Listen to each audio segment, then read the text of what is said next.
regulatory matters. And what the system actually did was to try to corral all of this ongoing information and to eventually filter it into a subcommittee of the Federal Reserve Board. Dr. Greenspan, I'm going to interrupt you. The question I have for you is, you had an ideology, you had a belief that that free, competitive, and this is your statement, I do have an ideology. My judgment is that free, competitive markets are by far the unrivaled way to organize economies. We've tried regulation, none meaningfully worked. That was your quote. You have the authority to prevent irresponsible lending practices that led to the subprime mortgage crisis. You were advised to do so by many others, and now our whole economy is paying its price. Do you feel that your ideology pushed you to make decisions that you wish you had not made? Well, remember that what an ideology is a conceptual framework with the way people deal with reality. Everyone has one. You have to exist, you need an ideology. The question is whether it is accurate or not. And what I'm saying to you is, yes, I found a flaw. I don't know how significant or permanent it is, but I've been very distressed by that fact. May I just finish an answer to the question previously? You found a flaw in the reality. A flaw in the model that I perceived is the critical functioning structure that defines how the world works, so to speak. In other words, you found that your view of the world, your ideology, was not right. It was not working. It had precisely. No, that's precisely the reason I was shocked, because I've been going for 40 years or more with very considerable evidence that it was working exceptionally well. But just let me, if I may. Well, but the problem is that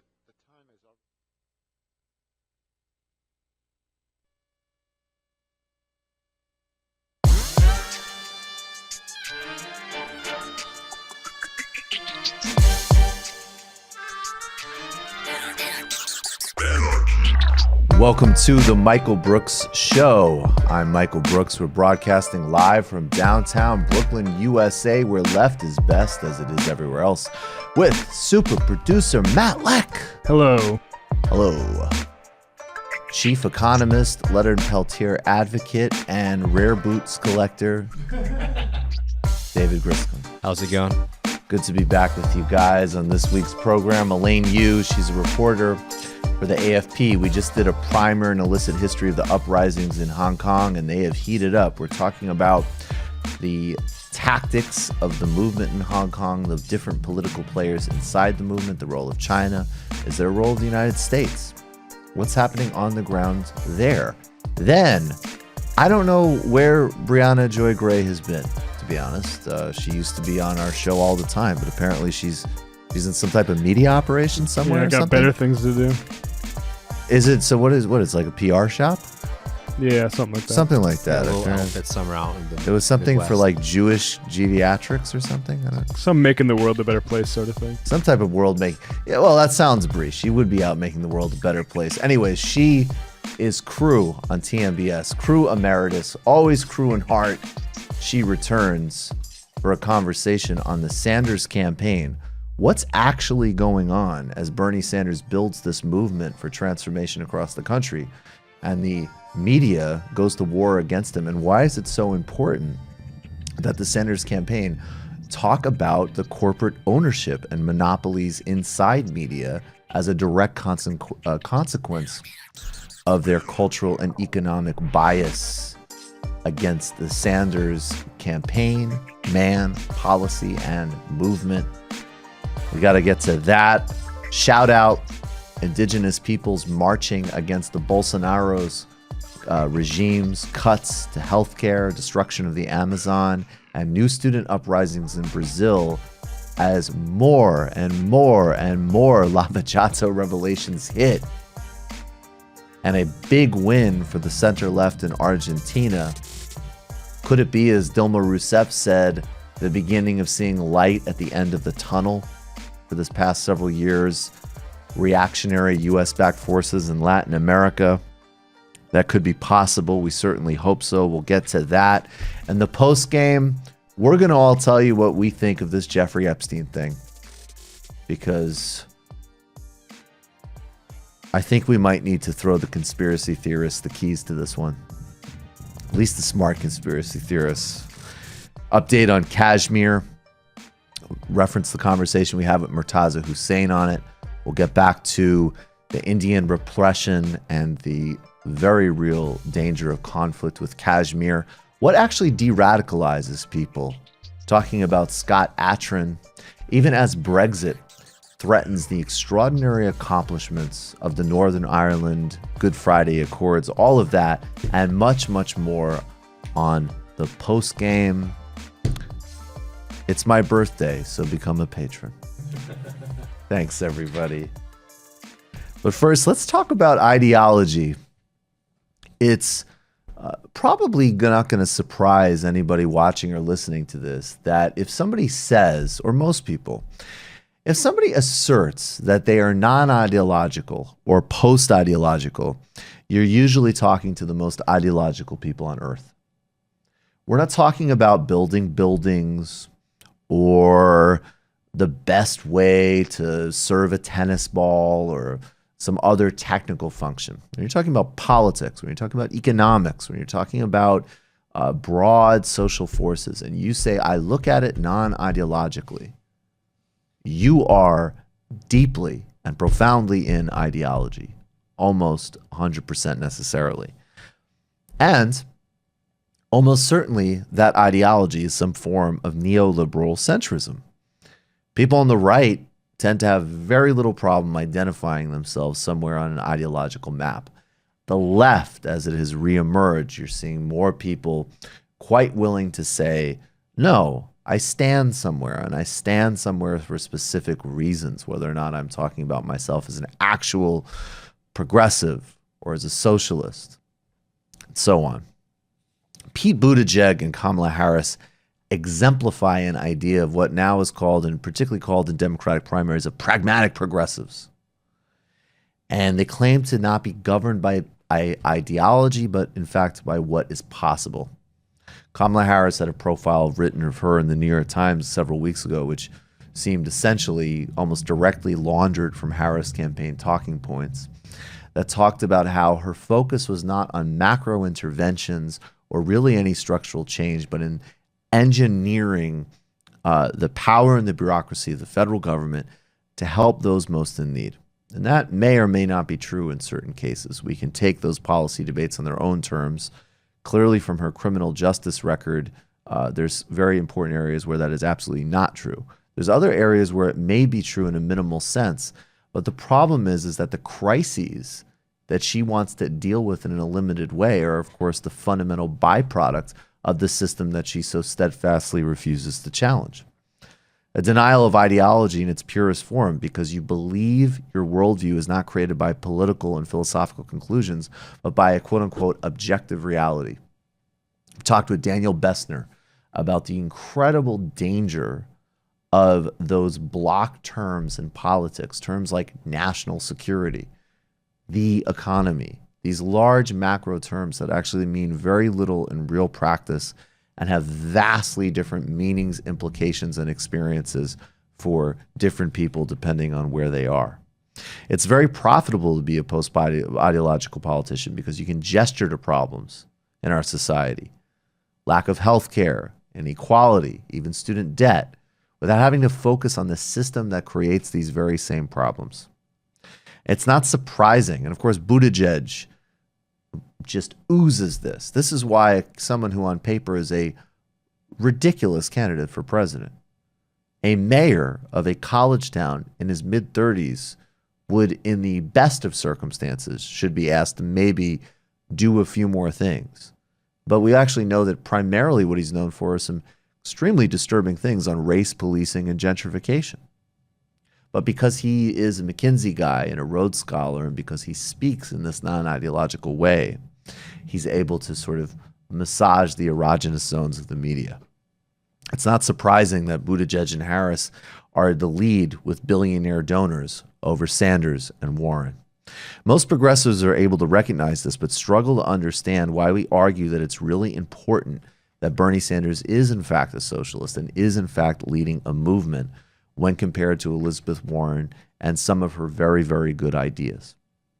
It matters that Bernie's a socialist and that Warren wants well-regulated capitalism because you can see the distinction in their messaging and, in fact, the fundamental difference in their plans. See, Bernie does have a plan, and the plan is actually already here. This is another fundamental advantage of the Sanders campaign and another reason why he is a structural threat and Warren is not. See, Warren has started to adopt the Sanders argument. Well, the way we're going to do bold things to reform the economy is we'll have a social movement.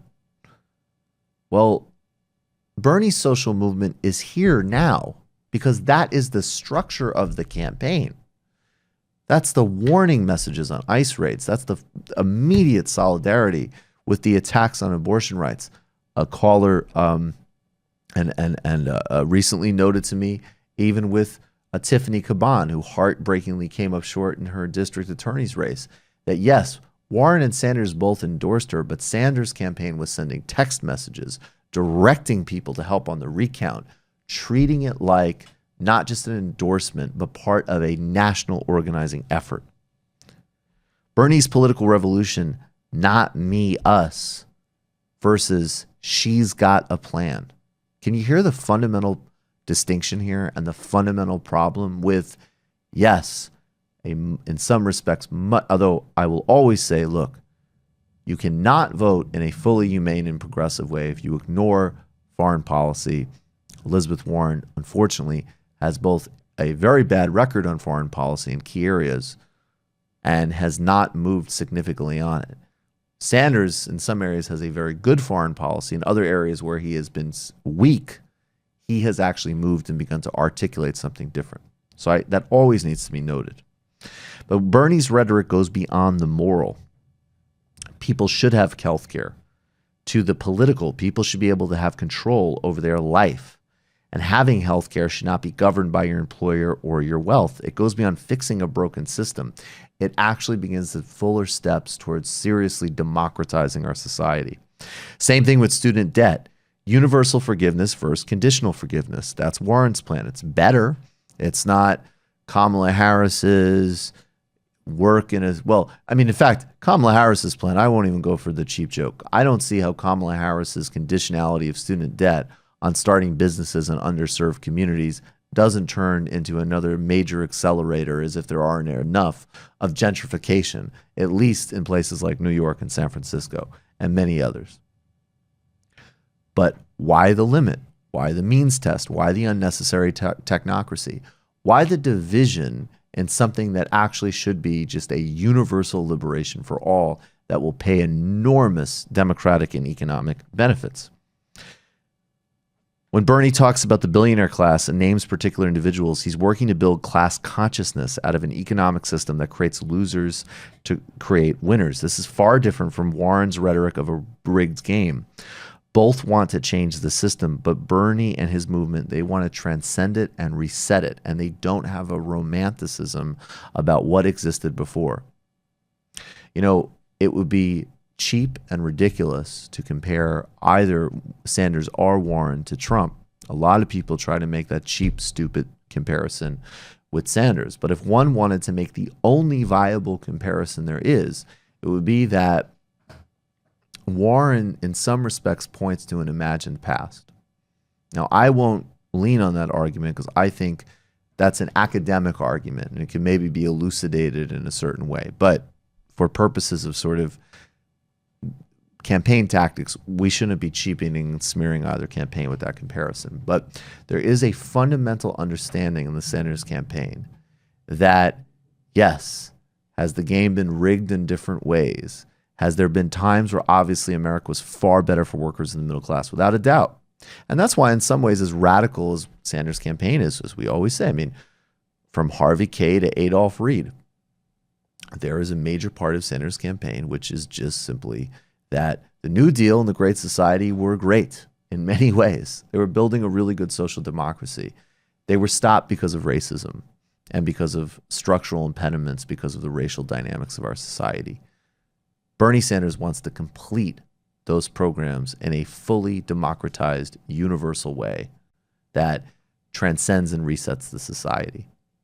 Warren is talking about not a time when it wasn't rigged in terms of things like the New Deal, though, and an impulse towards broader social democracy.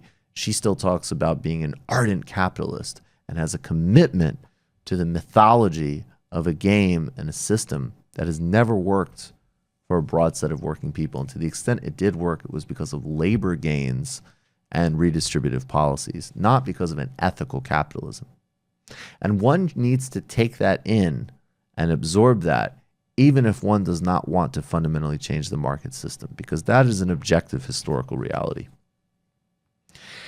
How you reach your conclusions matters. Highlighting the difference between Bernie and Warren isn't about nitpicking or attacking. It's about making a distinction about two very different societies: a well-regulated capitalism or a democratic, socialistic future.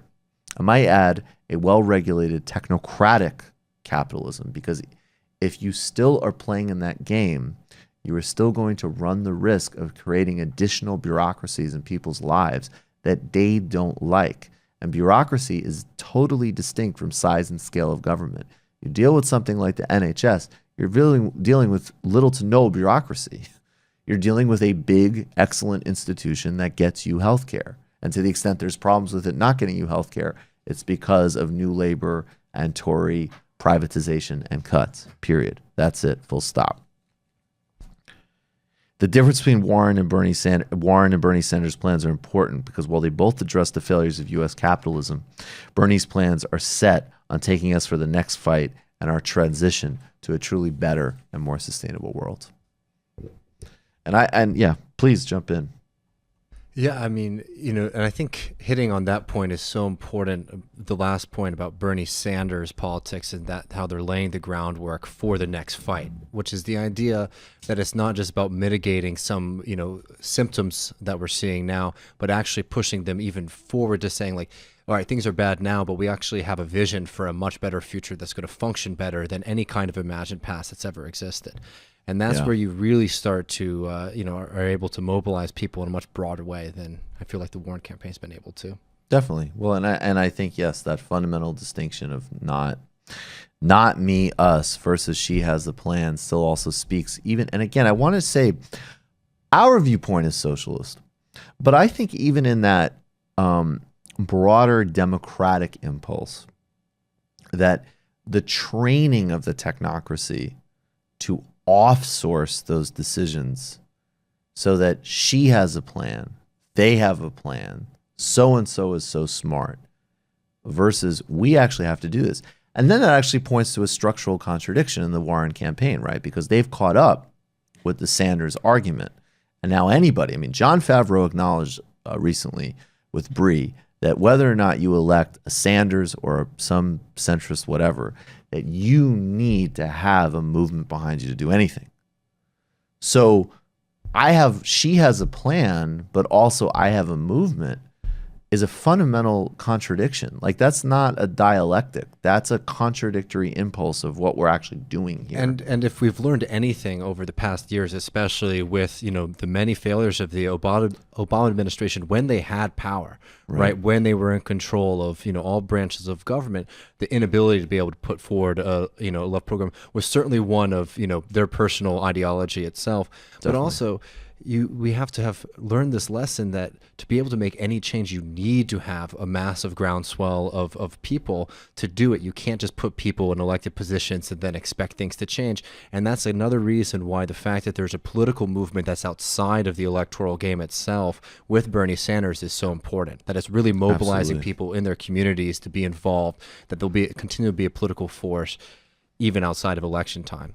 Definitely. Yeah, and I know we don't want to harp on this comparison, but it reminds me of Tia Ria Francos when she said this when Tucker was, peacocking about supporting Elizabeth Warren a few months ago. Right. But she says, Warren's call for economic patriotism resonates with the xenophobic right. That's because it assumes a mythic unity between American bosses and workers aligned against foreign competition.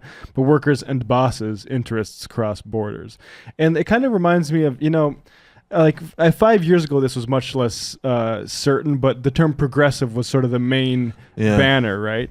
And the problem I have with that is if you historicize that for America, it's like you go to Teddy Roosevelt, Right. and you go to sort of like a sort of nationalistic corporatism, but that was like fixated on fairness and like did a lot of good antitrust stuff, but was still like focused on national leadership and pride. Well, that's her message. Yeah, I exactly. mean, that's undeniable. I mean, again, that But she's a true progressive in that sense. She is, and Yeah. that goes back to the. I mean, look, that goes back to the green militarism stuff. I mean, that is a, and I want to be clear. I think Harvey K really does navigate a course. I absolutely think that Bernie is a patriot and absolutely loves America, because America. I mean, there's so many different traditions of what that even means, but I think he is of that worker-oriented, broad-based vision, and I do think that yes, there is a continuity there of we can have a powerful national capitalism, and the advantage is you break up monopolies, you do these really important interventions, but it does not have a fundamental power rebalancing, and it also is again, it makes a lot of sense that just the total limitations and even real embrace of militarism. And, I keep harping on this because, frankly, like, the ecological dimension of these things demands that everybody pay attention. And I would say, and look, I'm not a big, I'm not a big, I don't go to moral arguments that often, frankly, although obviously they're always there. But I don't understand how you can fancy yourself some type of sort of like, conscious voter and not think that, wow, my vote affects literally every single human being on the planet. And you need somebody who's constructing something different in foreign policy. And the only person who's putting it on the table remotely happens to be the leading left candidate. So, I don't know. Plenty of time to make this argument, but I really hope that can, come across. Let's do the shout out after. I'll do a brief pitch because we're running late for Elaine. Maybe even a more full one later. I just want to say, guys, come see us in Chicago. That's in a couple of weeks. We're excited. Chuck Merritz and Gene Bajlan are going to be there. Get your tickets at Lincoln Hall for our August 24th show. Get a VIP ticket. Come hang out with us beforehand. We're excited. We're excited to hit the Midwest. Excited to hit the heartlands. I've never... I spent the weekend in Chicago once, but I was basically working. So I've been to Chicago about 4 times, and I loved it. 2 of them were in January, and the other 2 were in the summer. I like all of them. Wow. My brother lives there. I love hanging out in Chicago. I'm excited. Awesome. So we're excited. Guys, at this point, this is actually a pretty conservative goal, but we'd like to get over 2,600 this month. We're certainly well on our way to doing that. Sometime in the fall, we want to cross 3,000. New documentary being released in a couple of days for 21 and above patrons that Vic and I just finished up doing. It's a full history of Brazil. I mean, it covers stuff, the things that we've talked about a lot about in the show, but actually goes back to the 60s. It has an origin history of U.S. involvement, the workers' movement, the student movement. There's also the Skype calls the group calls we do for 21 and above patrons. If you're able to do that, I would really do that because it's a whole other layer of engagement, and it really helps us sustain. And you can see we have in different ways. We already from what we've done, we have been able to expand in terms of like significantly upgraded the YouTube content. We've started doing the documentaries. We've the additional great reading lists that David puts together just allows us to really make it a strong, broad-based effort, and of course to have resources going to everybody for what they put in. So join today. It's definitely time to do it if you haven't yet. We welcome you. Patreon.com/TMBS. Patreon.com/TMBS. We'll take a brief break. We'll be right back with Elaine Yu of the AFP. She's going to be joining us from Hong Kong. Welcome back to the Michael Brooks Show. Joining us now on the line from Hong Kong is Elaine Yu. She's a reporter for the AFP based in Hong Kong. Elaine, thanks so much for being here. How are you? I'm good. Thanks for having me. It's my pleasure. So we're gonna, we'll do some context setting. Actually, I will say for TMBS patrons, this past Sunday, I had a very good conversation with Elaine where she helped do some real history and context setting for what's happening.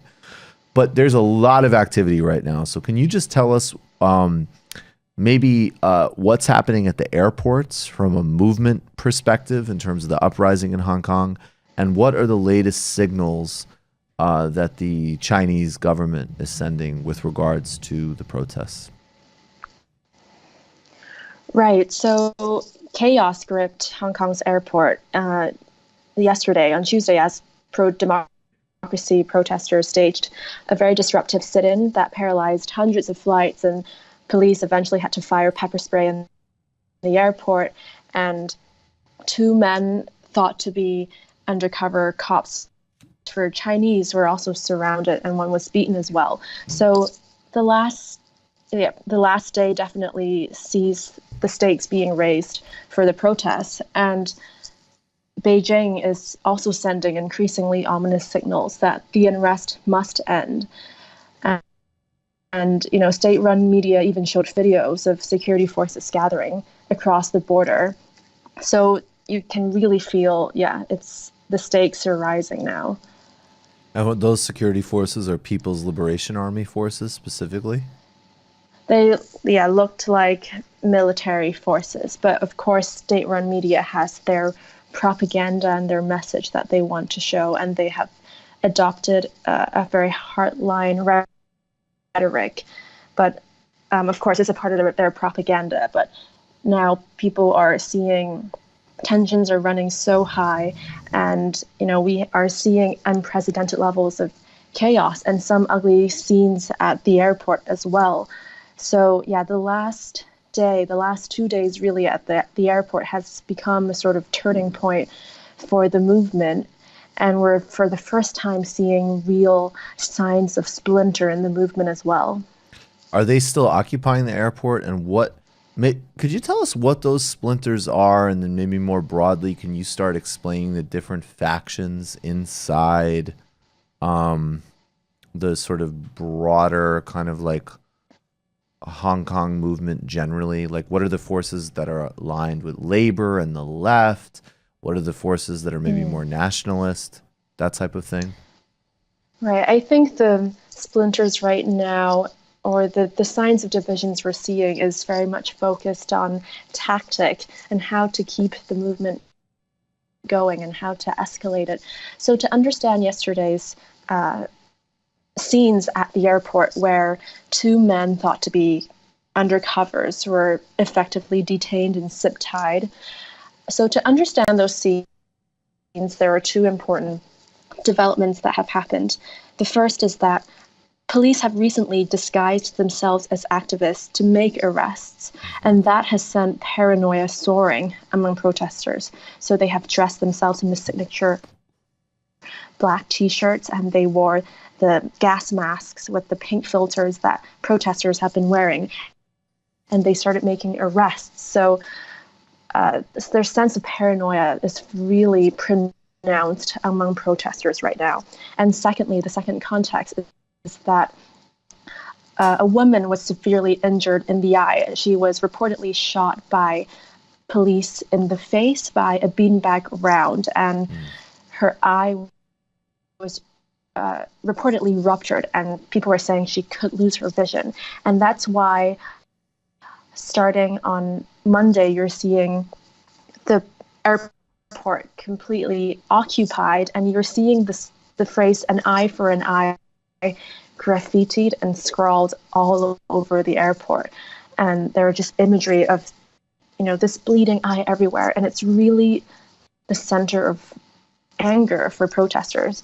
And police brutality has always been a theme at the protests, but yesterday, in the last 2 days, you really see it, shaping the movement in unprecedented ways. So emotions are running extremely high, and which led to yesterday or Tuesday in Hong Kong time, where two men were surrounded and tied at the airport.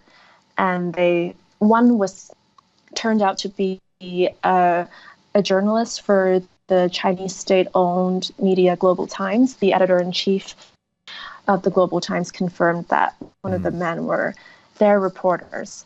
And so what happened was that protesters said this man was taking close-up shots of them, and they were worried that he was a spy. So they surrounded him.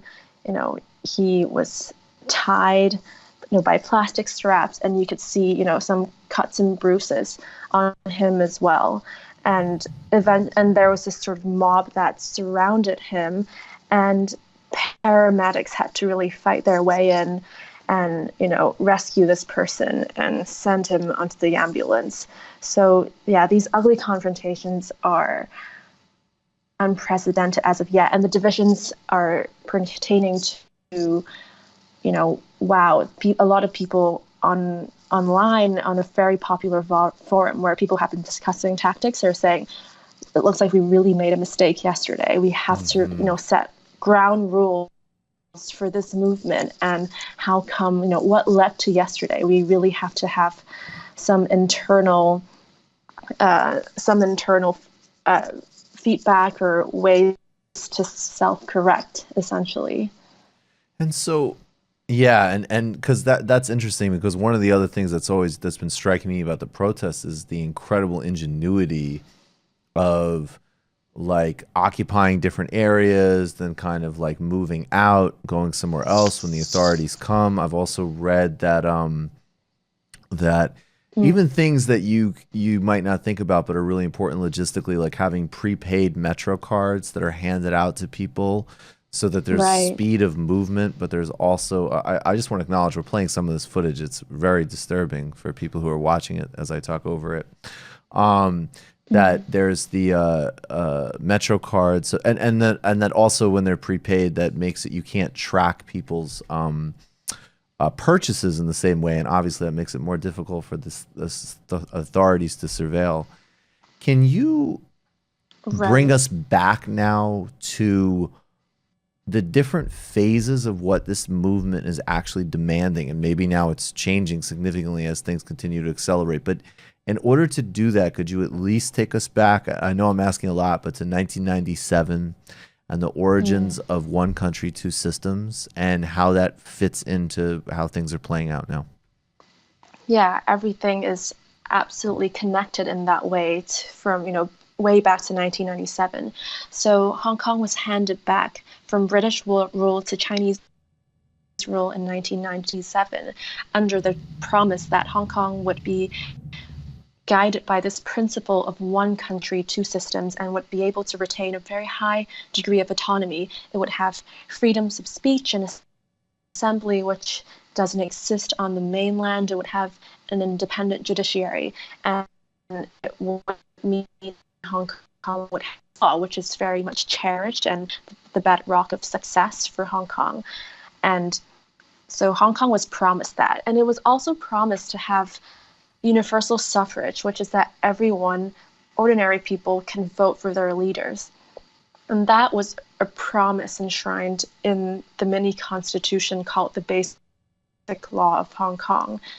So there are all these, democratic promises that were never realized. So fast forward to 2014, when Hong Kong saw the unprecedented civil disobedience mass movement called the Umbrella Movement, where people occupied major roads in different parts of Hong Kong for 79 days.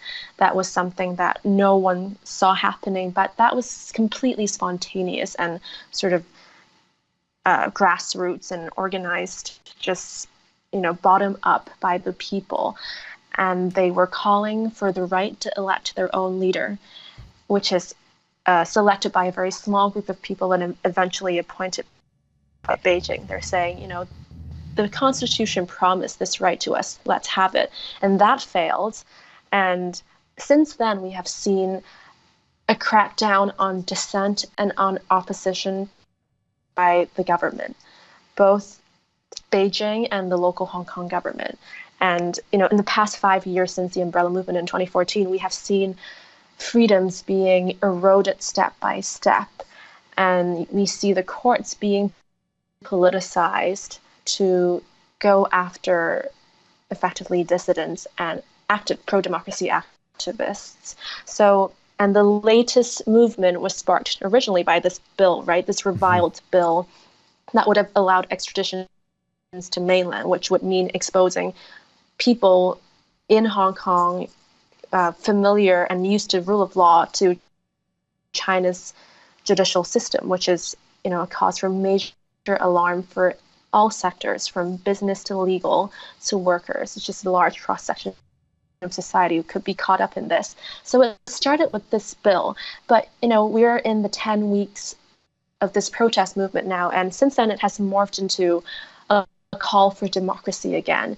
And with police for the first time using just so much tear gas, and for the first time rubber bullets and sponge rounds and beanbag rounds and all these new weapons, and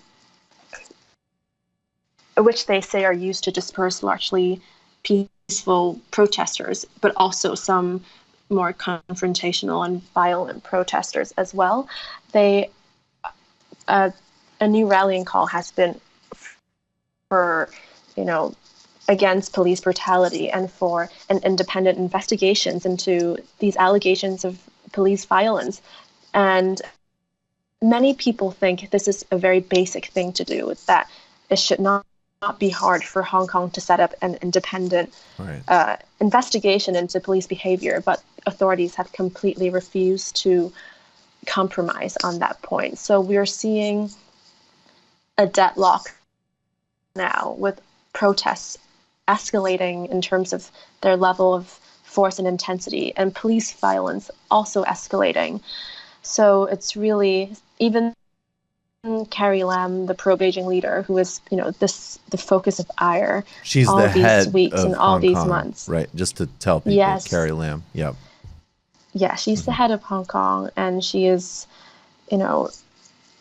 now definitely the most unpopular leader in Hong Kong's history since the handover.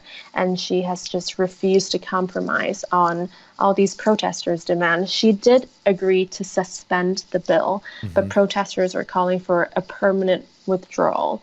And people are questioning why she can't just say the word withdraw. She said the word suspend, she said the word dead, but people were still distrustful, because they basically see no way they can trust the government that this bill will be permanently gone until they use the word withdraw. So there's a complete breakdown of trust, between two sides, and the government has only adopted a completely hardline approach, which is, of course, only going to make things worse. So it would be in waves, right? Because there was some police response. Then there was the day or two where they unleashed, they contracted triads gangs to beat protesters. Now there's just been a real acceleration of police response, and then the next step would be actual direct Chinese intervention. There's definitely talk about Chinese intervention. Analysts are saying, the calculus for China for Beijing to send in, to intervene in their own ways, whether that's military or not, they have to make a very delicate calculus. And it was quite unthinkable in the past few weeks. But people are saying, when the Chinese Communist Party is under threat, a lot of things are possible. So, the thing about Hong Kong's movement is that you can't really predict what's going to happen anymore. But for the Chinese military to get involved, that would, of course, evoke the bloody crushing of pro-democracy protests in China in 1989 in the Tiananmen Square massacre. And, of course, that remains one of the darkest chapters of modern Chinese history. And, of course, Beijing authorities are aware of that.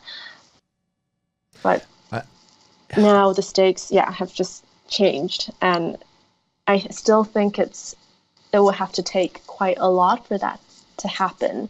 But there are analysts I've seen saying maybe nothing can be ruled out at this point. Well, it's also strikes me, and I hate to be pessimistic, but it's like this is also the era where we have, and I don't idolize what came before this. I think obviously, there's plenty of structural problems in, say, like the 1990s order of the world. But if we're in a geopolitics where India can just say, and there already were enormous human rights problems in Kashmir, but an Indian government can just say, no, we're tearing up the Constitution, we're just going to do it. I mean, there is this sort of broader global atmosphere from the United States to India to Brazil and so on. And I'm not saying that China follows those leads, but I mean, there's clearly a pattern here which that would fit in terms of just this sort of like authoritarian acceleration. Yeah, sorry. Go. I had one more question, but go ahead, please. What are your thoughts on that? No, I was just going to add.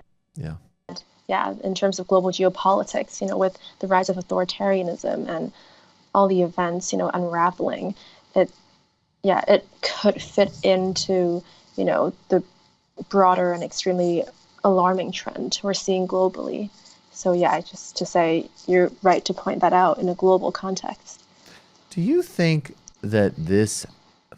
So I understand that since the handover in 1997, that the Chinese government has not honored the agreement in totality, obviously, but we do have a new not at this point, he's not a new Chinese leader, but a Chinese leader now who is definitely has taken things in a bit of a different direction in terms of sort of like Chinese external posture.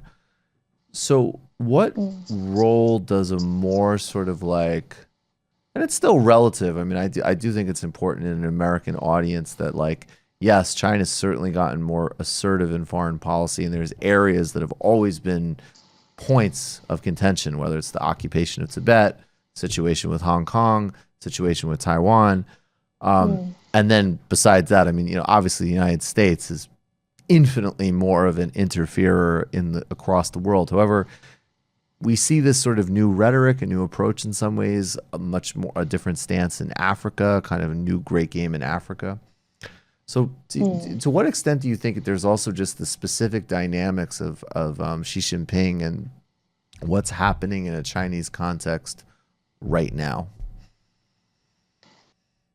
Yeah, so President Xi is the most powerful leader since Mao and in decades, and he has really concentrated power around him. And when he basically declared himself president for life by abolishing the term limits for presidents, people are saying in Hong Kong, how can you have two systems, one under one emperor? So basically, that moment has really dashed any hopes of democracy in Hong Kong, but people are still fighting for it. And since you mentioned Tibet and Taiwan as well, of course in Xinjiang, where more than 1 million Muslims have been detained, in these concentration camps. The Uyghurs, excuse me. Exactly. Yeah, and Hong Kongers are looking to that as well. And they're saying that is the dystopian version of this Chinese government. And if Hong Kongers don't fight for it, one day they can become like that as well, subject to extreme surveillance and just completely deprived of the most fundamental human rights. So we're seeing, these happening in the border regions of China, and most notably and most horrifyingly in Xinjiang. So definitely, in the era of Xi Jinping, you sense that, heightened level of authoritarianism, and it really shapes the urgency of this current movement as a result. Elaine Yu, I really appreciate your time. I hope you'll keep us posted, and I know it's extremely late, maybe extremely early. in Hong Kong. But please keep us posted. We'll continue to follow this. I really appreciate your time. No, thanks so much. I really appreciate it. Of course. Thank you. Elaine Yu, she's a reporter for the AFP. I just want to say we'll probably do, because I have to get to Bree very briefly, so we'll do the segments probably after Bree. But I just want to say, look, I've seen some people, if you say that something like what's happening in Hong Kong, I'll just put it this way. If your only interpretation of the world is that the only actor in the world is the CIA and U.S. imperialism, you're just not in the world. There's other actors, there's other interests, there's other competing tendencies. Now, I have no problem saying, and it's still the case, that the United States is still the most powerful. I mean, we are an empire in decay, but we're still an empire. And we have a incredible dominance across the globe. But I would say, I mean, look at this paradox a little bit. I have no doubt that there might be U.S. policymakers that are quite eager to see China have an embarrassment, to cause instability. There might absolutely be some money floating around from National Endowment for Democracy, or maybe even different intelligence agencies, to seed this or that movement.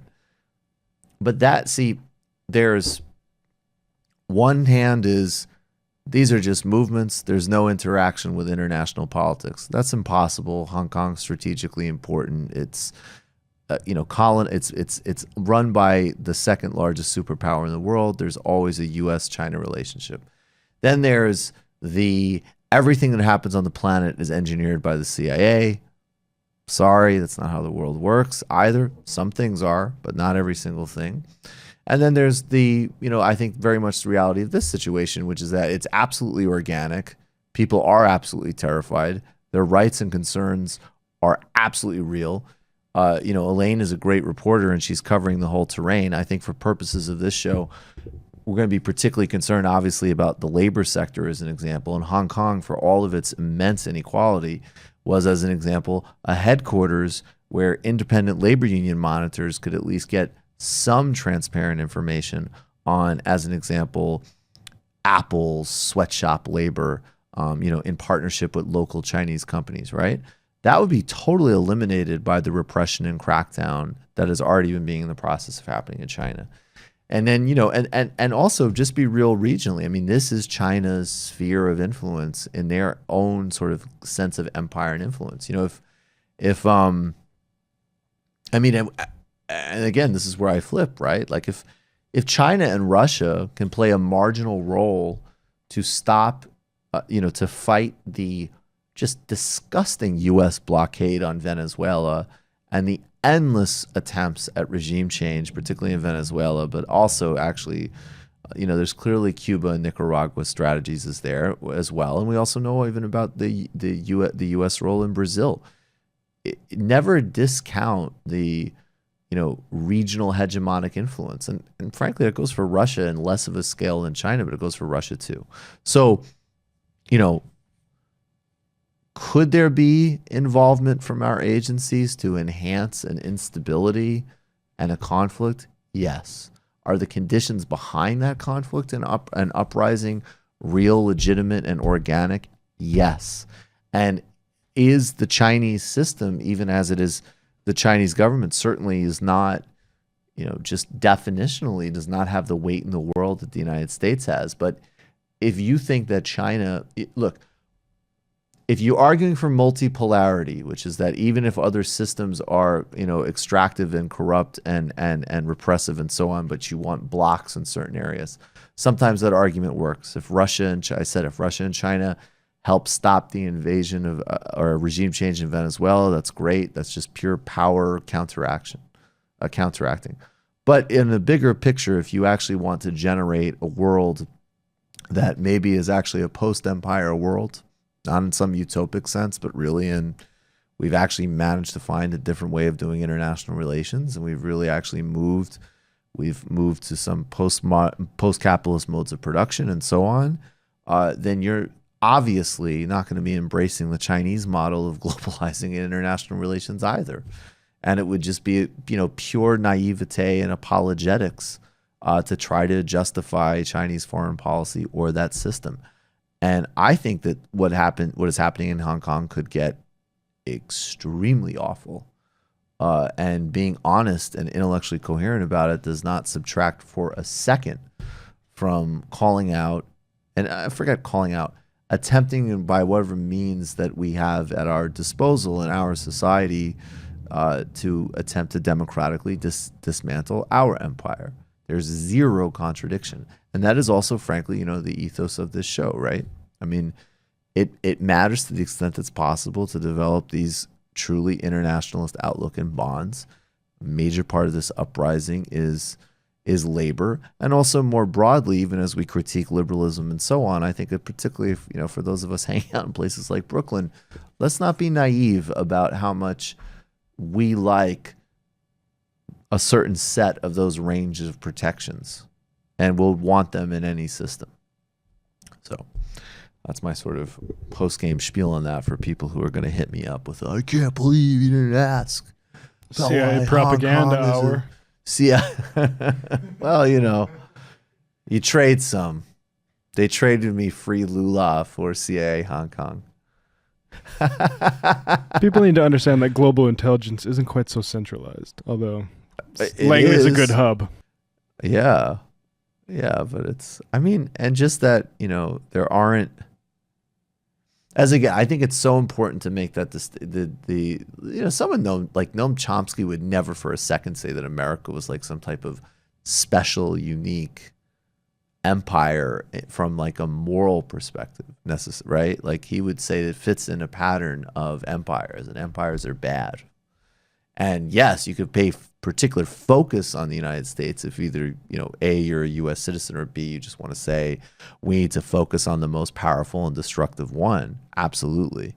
But that does not correlate with denying that other countries and other systems have their own extreme inequities and problems. And frankly, look, you could just as easily throw this at liberals. I remember liberals for a very long time. The Europeans are where we need to go. And I don't deny the accomplishments of European countries domestically, but are you kidding me? Where we want to go, you look what the French do in Africa. Are you kidding me? It's disgusting. Canada, they're really nice. Look at what Canada does to the Caribbean. Look at what Canada does to their own First Nations people. Come on. Let's be real here. All right, we need to take a brief break, and we're going to come back with TMBS crew emeritus, and I believe she's it's some type of nonprofit that helps retired rabbis vacation in the Caribbean. Something to do with the Dodgers or something. Something to do with the Dodgers. All right, Briahna Joy Gray will be with us in a few minutes. Oh, you can really tell I'm jet lagged. I would never make that mistake. Welcome back to the Michael Brooks Show. I didn't even notice. Joining us now is TMB. I was gonna say emeritus, but I think she is always TMBS crew, and she is now. My understanding is, Bri, you're doing something. You're involved with a foundation that is involved with Jewish senior citizens. Michael Jamal Brooks, you are going to be determined to get me into trouble in this episode. I can already tell. But No, I am I'm here totally in my done. official capacity as the National Press Secretary for the Bernie Sanders campaign, and I can have none of your tomfoolery. All right, we are so. I'm going to give you a shofar. Okay. Briahna Joy Gray, our friend, TMBS crew, is the brilliant, ever resourceful National Press Secretary for Bernie Sanders, the campaign, the movement, and the man that we absolutely must elect president. Shofar, Bri. Look, if there wasn't a little tomfoolery, it just wouldn't be right. But now we'll pivot off of it. Don't worry. Could you imagine? Look, if you went to work for another campaign, I would give you a very hard time. As well you should. Since you've known me from the early days, people might not realize that I think the Michael Brooks Show was the first media I ever did after writing for the first time. This is before I joined The Intercept, when I was still just an anonymous lawyer in the summer of like 2017. I started freelancing because I was just so frustrated with, the media narratives that were out there. It was you who had me on first to talk about my article about identity politics and current affairs, and then my subsequent article about cultural appropriation. Yes, and actually, you put me on the map. I quote your article in the concluding chapter of my forthcoming book, by the way. Do you really? Which one? The cultural appropriation one, because it relates. The distinctions you made in that piece correlate really nicely with some of the points that Cornel West made on Joe Rogan and the argument I'm making about socialist cosmopolitanism. So all the tributaries. That Joe Rogan interview. Yeah, that interview was so great that I ended up clipping some of Cornel West for the most recent episode of our podcast, the campaign podcast, Here to Burn, which I produced. And the episode that came out this morning with Dr. Keonda Yamada Taylor is all about solidarity building, and uses a lot of those clips because, you don't even have to listen to it to imagine what it means for someone like Joe Rogan to be interviewing someone like Cornel West and for them to be having such simpatico. That's the kind of work.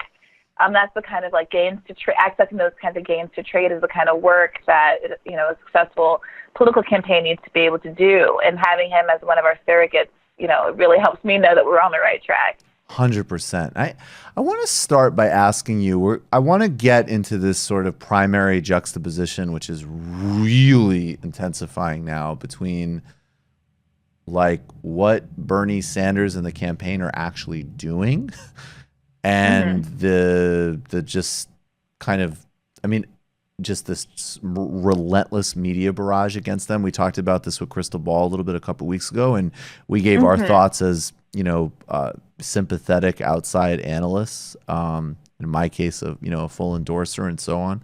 But before we get to that, I thought it was very revealing. You had on Jon Favreau on Hear the Burn recently. And Jon Favreau, of course, is, Crooked Media campaign speechwriter for Barack Obama, for President Obama. And I thought it was fascinating because at one point in the interview, and it was a very nice. I would actually recommend. I think actually particularly for people on the left who would like to hear somebody who undoubtedly speaking for myself, have plenty of disagreements with, but who is certainly he's trying to work this. He's a good faith actor is the phrase I'm looking for, and certainly in that conversation, he agreed at one point in the conversation with the central thrust of the Sanders campaign, at least as I heard it. Can you talk about that and how significant? I think that was really significant. Yeah, I think the moment you're referring to is he gave credit, Bernie Sanders a lot of credit for being the only campaign that is really treating organizing and the mass movement approach as a key part of its political strategy and identify that as a political strategy that is required to win in this moment, which is a significant a significant moment, given that Jon Favreau represents to many on the left a much more centrist, and we talked about this at the beginning of the episode, right? Like how all of these words, descriptors for all of our respective groups can be kind of weighted and people are offended by them. But I'm hesitant to say centrist because I don't want to treat him as a bad faith operator. But someone who represents a more centrist lane, it was surprising to me how much we didn't directly go head to head on some of those big principal ideas. But where we did have some disagreement, and what kind of emerged as a theme of the episode, is this idea that the left tends to understand political conflict and people who, don't operate in the best interests of the people, let's say political bad guys, as less bad guys because they have bad personalities or they just are kind of like sitting like cartoon witches in a castle rubbing their hands together, wishing ill on the American people, but because, we think of it in terms of systems of power. So there could be a perfectly well-meaning politician who feels that in order to get reelected in their district has to be beholden to the biggest donors in their interest, in their district rather, who might be from the pharmaceutical companies, might be from the gun industry, any number of industries that have interests that are opposed to the majority of Americans. Whereas people on the left, in the center, whatever you want to call it, moderate Democrats tend to characterize good actors and bad actors in terms of just like kind of personal will. Right. And so there was this moment when we were talking about healthcare and the debate, the last round of debates had just happened, or at least the first night of them had happened. And we were talking about the healthcare policies. And Jon Favreau implied that there wasn't that much daylight between Kamala Harris's policy and Bernie Sanders' policy. That was a moment where I didn't feel as charitable. I'll just say that. I mean, look, the purpose of this episode was to bridge the divide, right? So we talked through it. I didn't intend to get on that subject for 20 minutes of a podcast, but it ended up happening. You had to. And what kind of came out of that, and what I think ended up being a theme. And there's a version of this episode that you can watch on YouTube, right, straight through the interview. There's another version that the podcast, and in the podcast I editorialize a little bit at certain points. And at the end, I basically said, what the theme of this, I think, that emerged was this kind of lack of cynicism from the center about what is really motivating candidates. So at one point, Jon Favreau says about Kamala Harris's plan, well, why do you think she could have or would have supported Bernie Sanders' Medicare for All plan in 2017 or whatever it was, and then change her mind now if she were bought by interest? It doesn't make sense to me that she would say one thing and say another thing if she didn't really believe it. And to me, and I don't mean to target Kamala Harris in particular, but to me, conceptually, the idea of believing something at one point when you're not in the middle of a campaign season, and then saying something different at a different point when you are solicitous of donations, or you are being, having conversations with members of the Democratic establishment about who should be the establishment bearer, the standard bearer candidate for the party. It's entirely consistent to have a different point of view when the stakes are higher. And he seemed to see that as me kind of like, trying to knock Harris in particular, as opposed to making a structural commentary on just how politics works. Mm-hmm. Yeah, that was incredibly revealing, because I actually think in a way that attitude actually is a bridge into understanding, I think, also some of the incredible media hostility that Bernie Sanders gets, because there are the obvious and structural runs, which you guys are hitting, and I'd like you to talk about a little bit. And some of it is material, right? Like, you don't need to, it doesn't need to be conscious or spelled out. But I mean, of course, there's a reason. He said, yes, like, of course there's a correlation between Jake Tapper and Anderson Cooper always, and others, those are just the names that come to mind, always asking incredibly weighted questions in favor of, Republican industry talking points about healthcare.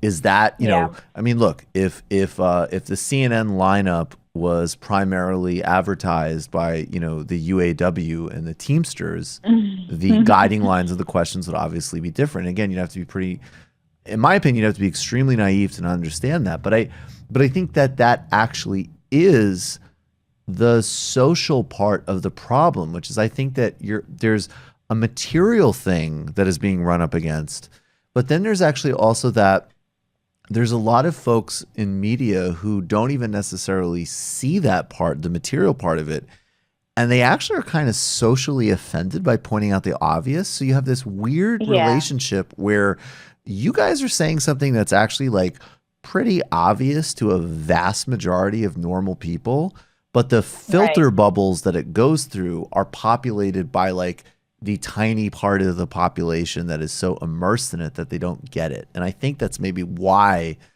they're so triggered. Yeah, I mean, I've never read Manufacturing Consent, but I found myself wanting to know more for no particular reason. You're going to need to read that for this campaign, Bri.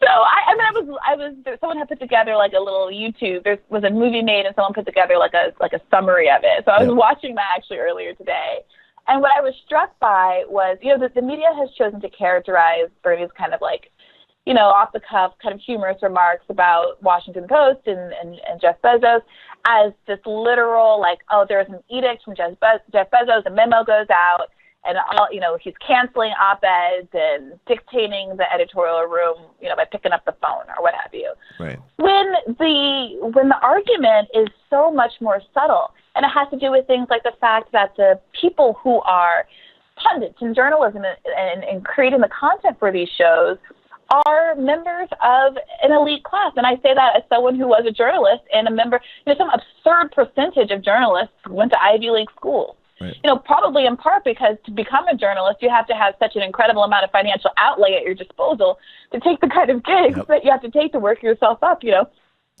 manufacturing consent, they talk about the fact that if you have a media institution that's driven by ad sales, and advertisers are constantly pushing to sell higher value products, then what's happening is that you're constantly courting a wealthier market that is obviously going to have different interests and needs than the average everyday worker. And then the message, you're going to attract them with messaging and stories that is attractive to that audience, which means that the interest, needs, of stories that appeal to and concern everyday working people do not get the same airtime. So when Bernie Sanders says, we don't talk about poverty, no one asks me about poverty, it's not because we're making some accusations. It gets back to the John Favreau point. It's not because we're making some accusation that, Anderson Cooper personally doesn't care about poverty. I'm not making a claim about his morals or ethics as an individual. I'm sure he cares a great deal.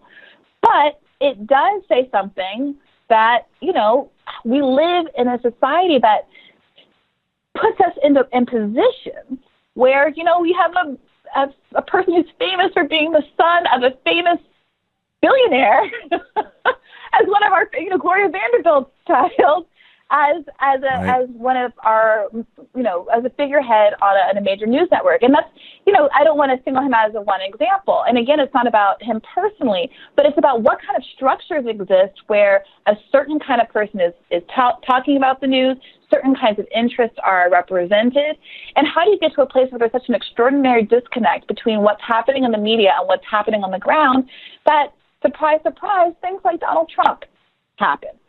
And why have we not learned from the lesson of 2016? And it's a very interesting, I've had my criticisms of Joe Rogan, sometimes pretty sharp. There's other things I really like about Joe Rogan. And then there's just, there's other, just the other part that content, some of the stuff, it's just people are interested in different things and not interested in others. And people need to, I think, sort of, ease up a bit on some of the aspects of sort of worrying about every single aspect of content all the time. But what I did find striking is that, Joe Rogan was so much more able in a weird, I don't think he would characterize himself this way. I don't know how he would, but I actually think in a way he's actually much more representative of what somebody who might self-identify as being in some type of political center would actually look like in 2019, which is like heterodox, very all over the place, and again, the truth of the matter was that he gave Bernie Sanders an incredibly fair hearing.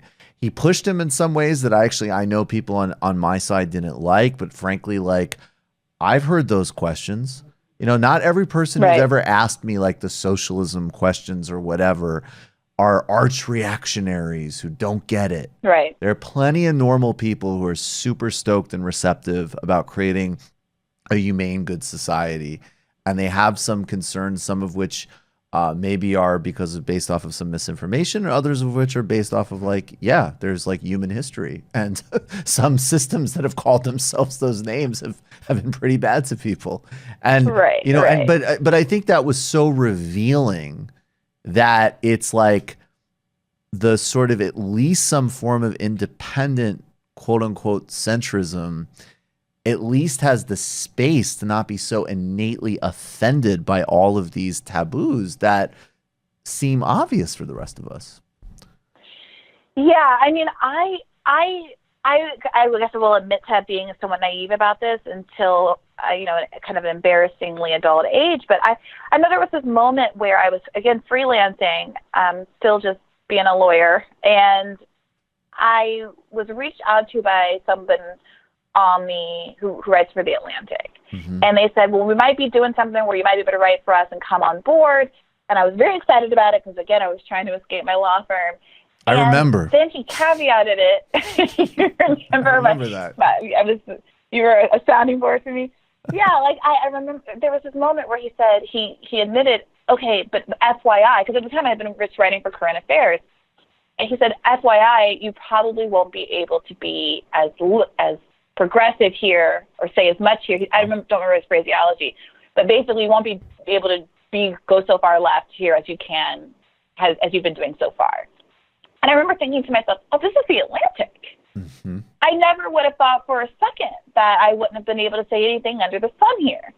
And I think that's part of the issue is that we tend to see media outlets by their branding and kind of take them at face value. And so, okay, The Atlantic is progressive, and I ignore whether its leadership has had a record as a writer in which he defended a lot of interventionist atrocities that many people on the left contemporaneously disagreed with, right? And that's very kind of much so. Right.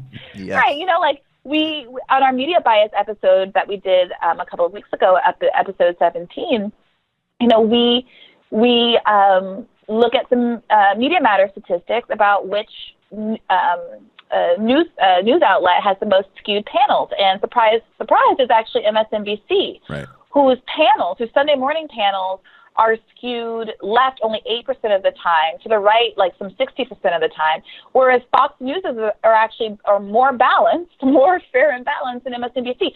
So we turn on MSNBC, we see a host, we see that she's sitting there on MSNBC, and we assume, okay, it's a liberal network. We're going to take the words that are coming out of her mouth and the questions and the framings that she's providing in good faith. And I think that's how we get some of this bleeding, where there were all of these questions that were asked in the debates that really could have been written by Fox News panel. There was nothing to distinguish them from what you might expect from the Fox News town hall, which, to jog everybody's memory, Bernie Sanders did. It was the most viewed town hall to date in this election cycle, and he won over the entire Fox News town hall audience despite the prevarications of the host. So this is where we are. There's been this bleeding of who represents whose interests. Then the left, kind of pandering to the right, who have been working the rest for a really long time. And some people, this might not be in their taste, the fact that Bernie Sanders was offering a media critique. But if you think about it this way, the right's working of the rest has resulted in us having an entire media establishment which benefits the right. That's right. And exactly. Maybe it's time for us to push back a little bit and make sure that maybe, just a thought, maybe there should be an actual, leftist, a progressive on one of these panels interviewing folks during a debate. What if someone like a Waleed Shahid, or a Michael Jamal Brooks, we're able to ask questions? What kind of questions then would moderate Democrats be getting about how they're going to perhaps explain why 10 million people under their plan or 30 million people under their plan are going to remain uninsured? Right. How are they going to account for the tens of thousands of deaths that will accrue over the 10 years that they have set out, the 10 years timeline they've set out for how long it's going to take for their healthcare plan? Why is their student loan plan a gentrification accelerator that doesn't relieve the loan crisis? Yes. I mean, I'd ask it in a less weighted way, but yes. Although, frankly, they didn't. They did ask it in a weighted way. John Delaney, would you like to ask Bernie Sanders why his plan is going to, turn us into 1984? Would you like a follow-up? Right. It's just embarrassing. I was at the National Association of Black Journalists conference in Miami last week, and Bernie Sanders gave remarks. It was only Bernie Sanders, Cory Booker, Pete Buttigieg, and Weld there. to give remarks. And Bernie Sanders, like, the crowd was just on his side, and it was a really great event. We're going to be clipping bits of that soon and circulating them because more people need to get eyes on it. But what really struck me is that the host, it was Dan Newkirk, who writes for The Atlantic, was one of them, and this guy, I'm blocking his name, Craig. Anyway, it's not important. An MSNBC host, all black panels in ABJ. And this guy asked Bernie Sanders about his student loan program. He says, hypothetically speaking, if someone were to have worked really hard and paid off their loans just 2 or 3 years ago, the audience starts laughing because he's obviously talking about himself. Why is it fair that their loans get canceled and mine don't, basically?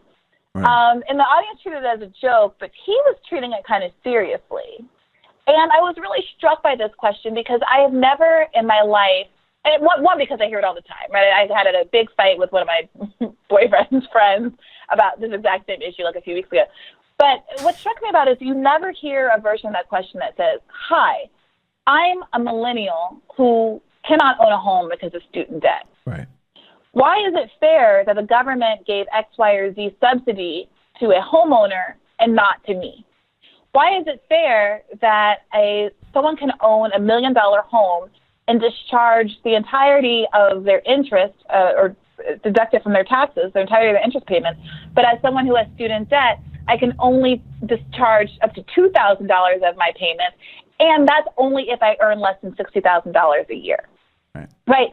The kind of benefits that are given to families, homeowners, the kind of people who have historically been, kind of like backed as the middle-class backbone of this country, the dramatically shrinking middle-class backbone of this country, are never perceived of as giveaways in the same way. And it would never occur to him to see himself as a beneficiary of myriad programs, child care programs, et cetera, that someone like myself isn't a beneficiary of. But it would never occur to me in a million years to begrudge somebody else that public schools are free or libraries are free just because I am, sadly still ordering my books online.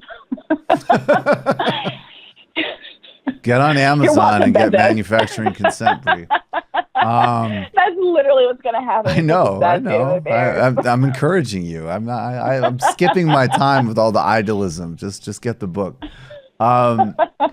What is the relationship? There's just 2 more things I want to cover with you in the last couple of minutes. Sure. So one is, there's this media campaign against Sanders.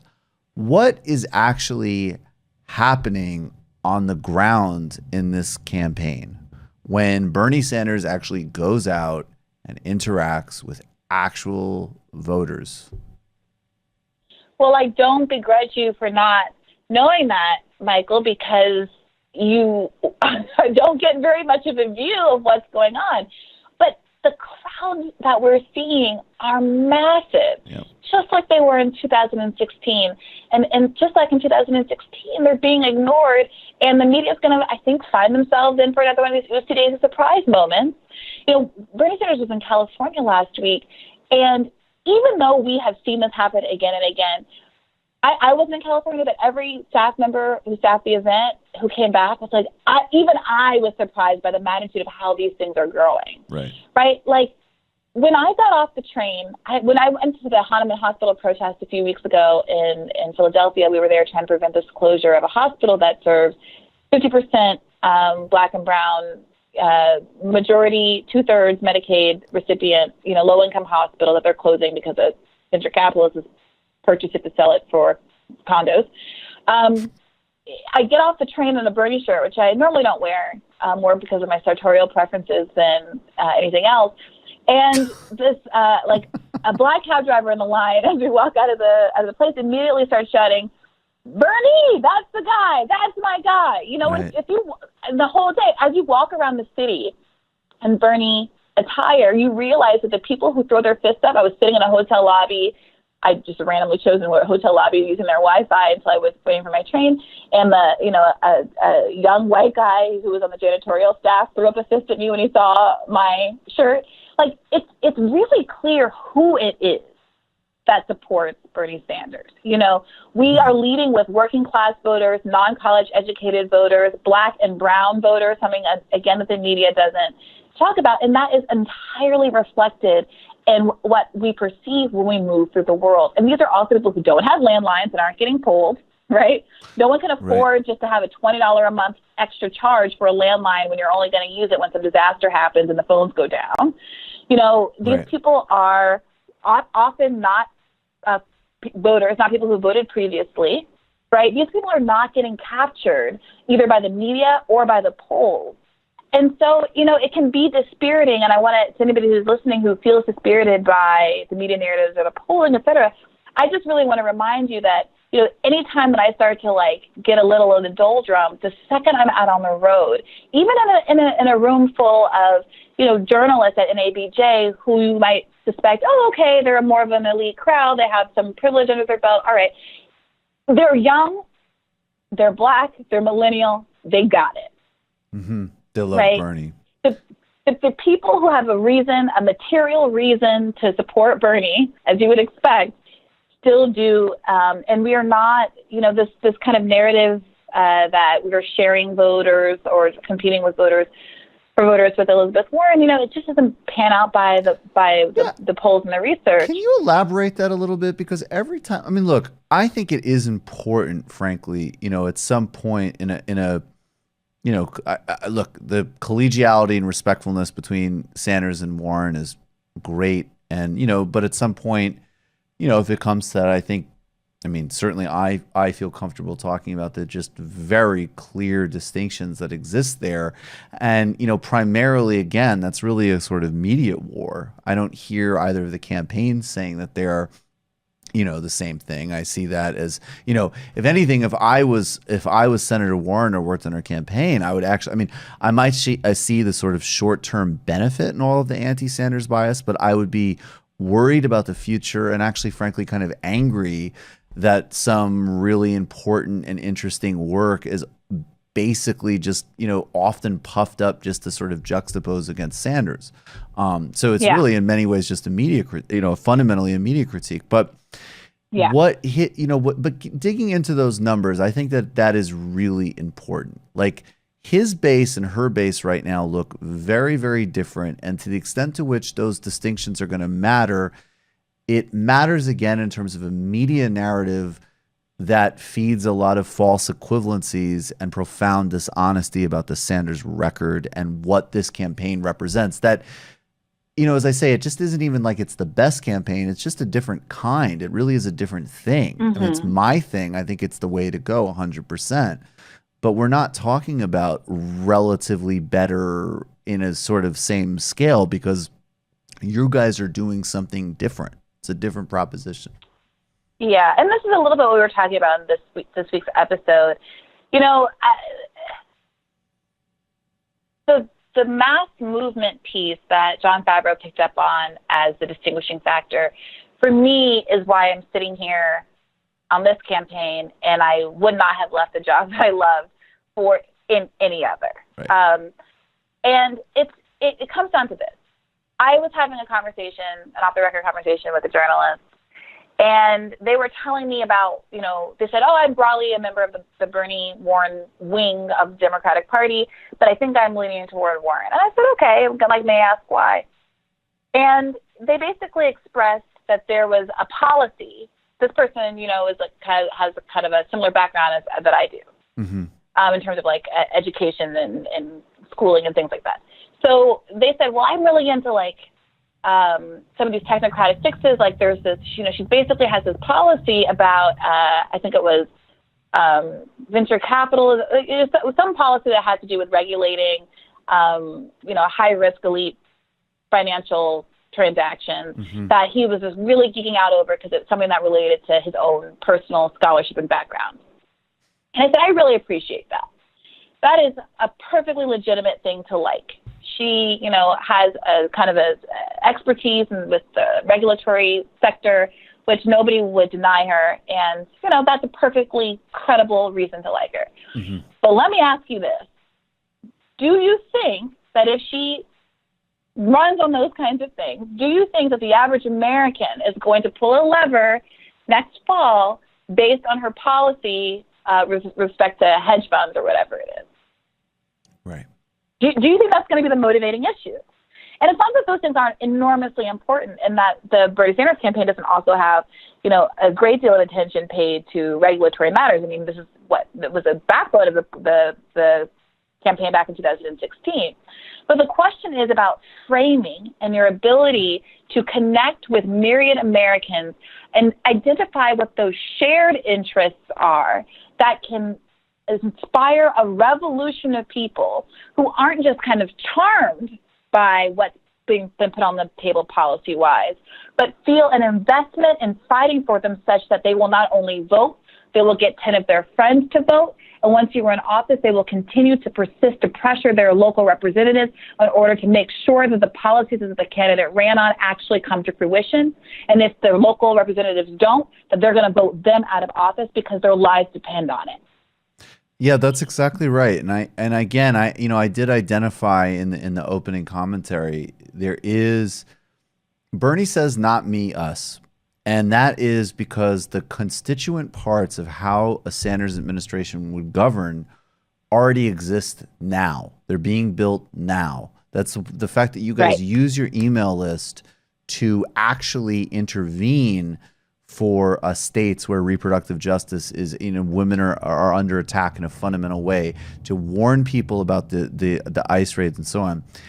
And I have to say, I mean, and as I've seen other, frankly, not just Warren, I've seen other candidates, as with all the other issues now, they're trying to, now they're subtly and not so subtly emulating Sanders' argument with regard to a movement. Mm-hmm. And it's like, in the Warren case specifically, I just would say, please watch the tension between she has a plan and will build a movement. That's not a synthesis. That's really contradictory.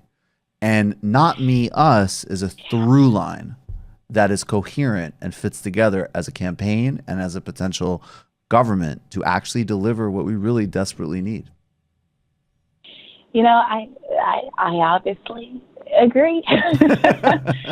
We are of one mind on this, Michael.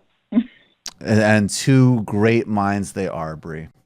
Can I just one more minute, just for people who do, because there's some people in my audience, and I will say, people who are people have all sorts of different types of time, and I get it. I'm not telling anybody anything to do, but the people I know who have had a little bit more engagement with the campaign, maybe they're making a few phone calls or whatever, they feel a lot more optimistic. And then I think that there's other people that, they're news consumers, and they're getting this like relentless drumbeat that Sanders is in trouble. And it's funny to me because look, I'm not Pollyannish. I want it to be even better, obviously. And I have I have some thoughts. Maybe we'll talk about some other time about how maybe it could or whatever. But I will say this: when I see this relentless media drumbeat against Sanders, I read it as like their version of like The Secret, like their vision boarding. Like if we just repeat it enough and say it enough and visualize it enough and ignore enough polls and put him out enough headlines, him and all of these tens of millions of people just go away. And so I actually see it as that they're totally freaked out and they're doing like, new age visualization exercises on this. What would you tell people to get them back, not to be Pollyannas, but to say like, hey, like this is a front running candidate. Like we could absolutely win this thing. Well, for one, I mean, the polls, the morning consult poll today has this in second place and not that far behind Biden. Right. So there's one aspect of it, which is just like, I don't have to spin it because it's true. We have been consistently, basically in second place since Biden emerged, in first place before that. And to really think about the context of what's happening here, think about where Barack Obama was a month before Iowa in 2008, pulling 30 points behind Hillary Clinton. This is a crowded field, and things are going to start to change dramatically over the next few months as people drop out. But, I genuinely don't feel any despair at all. I joined this campaign because I feel like we're going to win. Yep. And I think that we're going to win because I am so confident about the ideology and the judgment of who is running this campaign. I mean, look, some people I think are probably thinking, I'm not going to listen to a campaign podcast because I don't want to listen to some like sycophantic drivel talking about how great Bernie Sanders is for 30 minutes. Right. And that's what a lot of these podcasts are. I mean, I listened to a bunch before I started this to see what the lay of the land was. And oh boy, like it's rough. But it is, there's some rough stuff out there.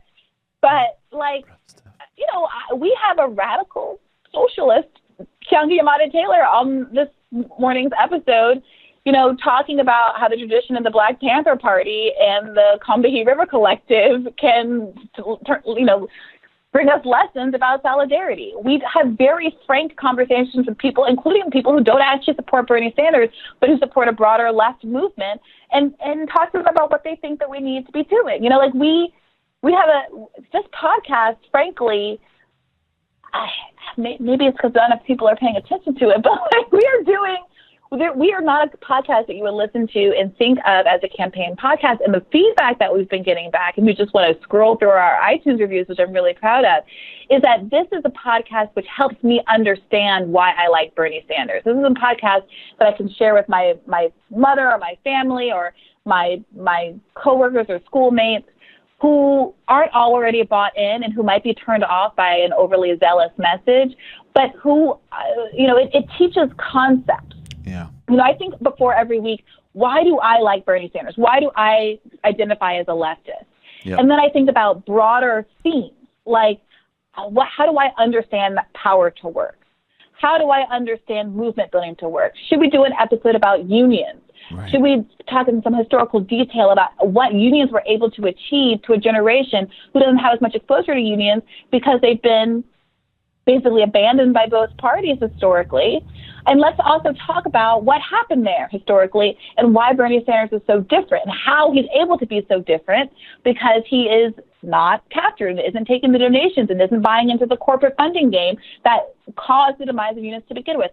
I'm thinking thematically so that, I don't have to lead a horse to water. I'm putting you in a position, to say to come to the conclusion on your own, okay, if these are ideals that I share, and this is an understanding of a world that makes sense to me, the natural conclusion is that Bernie Sanders is the best candidate in this election. And that sets you up not just to be a Bernie Sanders supporter, but in elections down the line to have substantive left politics develop that are of the kind of politics that we need if we're going to save the world from environmental disaster, if we're going to make sure we don't live in a country where in the richest country in the world, tens of thousands of people die every year just from a lack of health care. If we're going to do some of these big ticket items that basically we have to do because they're an existential threat. Free Lula. Yes, free Lula. We did a Lula episode thanks to you, Michael Brooks. It was one of my favorite guests so far. Honestly, him saying that, I keep emphasizing this to people. That is so significant.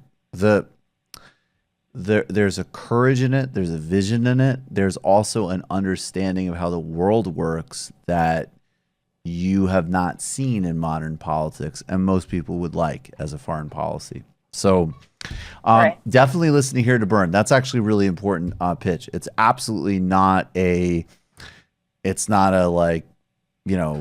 then propaganda. Someone else in Burlington loved Bernie. It's like an actual. I first heard it. I mean, I knew it would be good because I have total faith in you, but I didn't. I remember I texted you. I think I was on a flight somewhere, and I finally had time to load up on the first several ones, and I was like, this is an actual. It's not just that it was good; it's an actual podcast, and it is actually a door into understanding the wider context of why this campaign is happening, and that's also. I mean, that's another incredible advantage for governing. It's a media operation. So that all of a sudden it's not just here's an initiative we're doing on unions.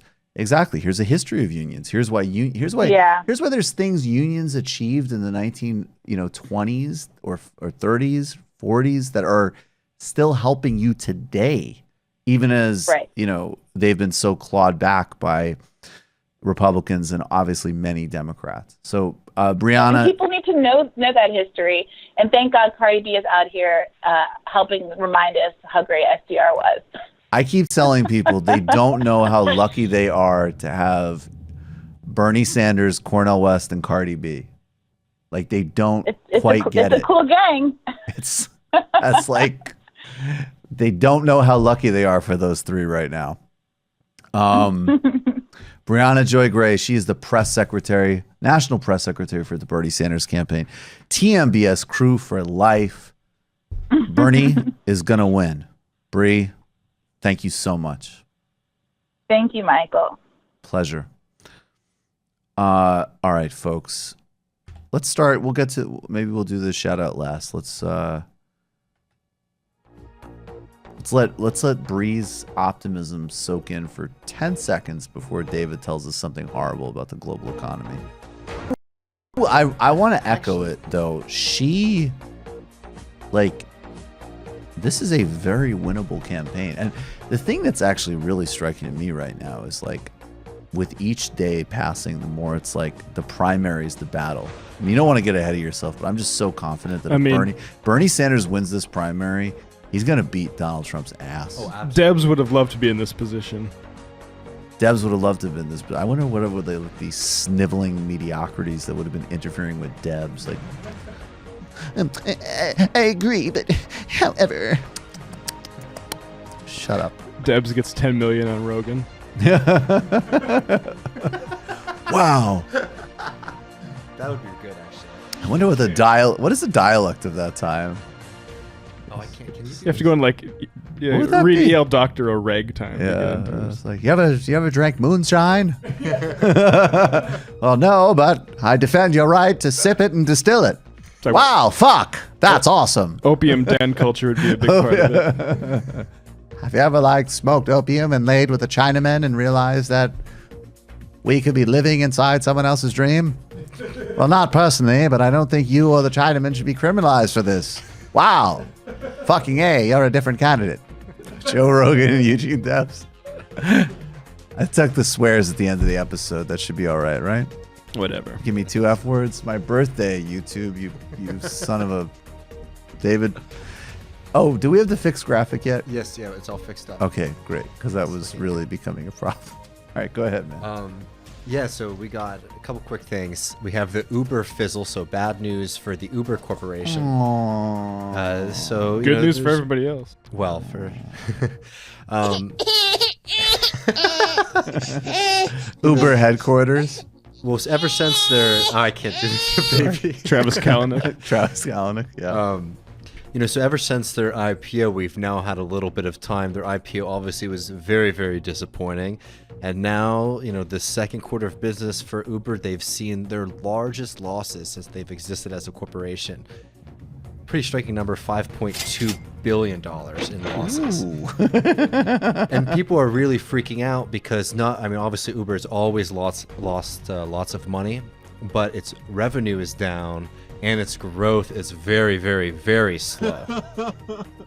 So people are obviously trying to move away from the stock, but a lot of people who got their stock at the IPO, they're not able to drop their stock until the next couple of months. We might see even larger losses for the major corporation. And of course, this is where the squeeze becomes a problem. When we're talking about Uber's losses, let's not forget the fact that Uber puts a lot of their losses on their drivers. And if Uber were any other kind of corporation, the amount of damage that's done to the vehicles that Uber drivers have to pay for instead of the corporations paying for, it would be much more significant. And when you start seeing Uber needing to squeeze profits even more, we're going to see a lot of nasty implications for workers.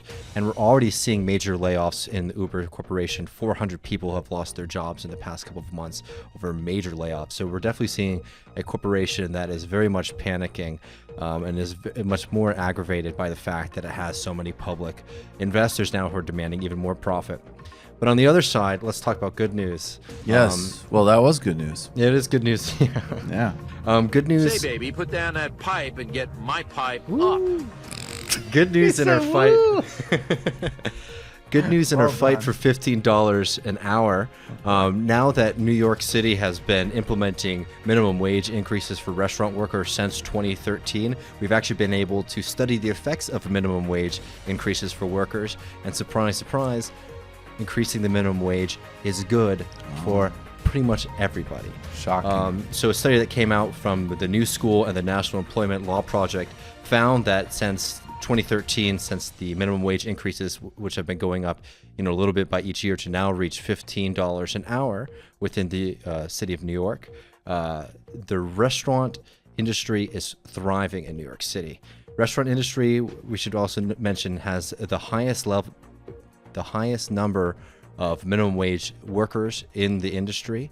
So this is a very significant win across the board. Not only has the restaurant industry grown dramatically over the past 6 years, it's not just in Manhattan, which is obviously a lot of people, tourists and people with money are coming there. Actually, significant growth has been in Brooklyn, Queens, the Bronx, and Staten Island on top of it. So it's just good across the board. And when you compare New York City with other major U.S. cities like Houston that have not had minimum wage increases, New York City still outpaces them in growth. So the fundamental fact is that these industries have plenty of money to be able to spread that money around for workers who make up a significant amount of the American workforce now. So when we hear all these arguments, oh my God, if there's a minimum wage, we're going to have to pay, $15 for milkshakes, $10, $15 for beers. Oh, all these places are going to shut it down. You can just say, look at New York City. That's not the case. You can say, look at Seattle. And you just basically are going to put it on a huge stack of literature that says the minimum wage makes people's lives better. It makes them healthier. It improves the economy. And there's no real economic argument against it. The only thing that is being pushed forward is nonsensical ideological drivel that is not based in any kind of study or any kind of reality. That's exactly it. Boom. What's this, Matt? What do we have? This is a little trip down memory lane. In 2016, Uber decided to buy Carnegie Mellon's robotics department in an announced partnership, they called it. And instead, what it turned out is they were just buying that and trying to get them to make self-driving cars so they can shaft the drivers faster. And then which is what everybody knew it was. Obviously, it's not like they're trying to help everybody make robots. Anyway, then Uber announced that they're taking all that stuff to Toronto, and are they going to help Toronto? No. The point is that I want to make is this stuff shouldn't be allowed. A corporation shouldn't be allowed to come in and buy up a research department like that. And I don't know. I don't think antitrust probably would have worked in this case. It shouldn't have the financial resources to do that, based purely on it being a speculative bet to be a transportation monopoly. But this is where we need to connect our political struggle with the economic struggle, because what's happened in Pittsburgh is that you've had a Democratic government which has very much invited all of these major tech corporations into the city and have given them very beneficial exemptions from rules, regulations, and taxes. And what that creates is a highly extractive fucking industry. And I'm sorry, I forgot we're not allowed to curse anymore. Yeah, please don't demonetize the show. Uber. All these Silicon Valley companies, please don't do this to us. But no, seriously, you have to connect those two struggles. Right. Absolutely. All right, let's do a brief shout out and then we will go to the post game. Or you know what? We're going to save the shout out for the post game today. That's what we're going to do. So folks, and let me just check out Woke Bros.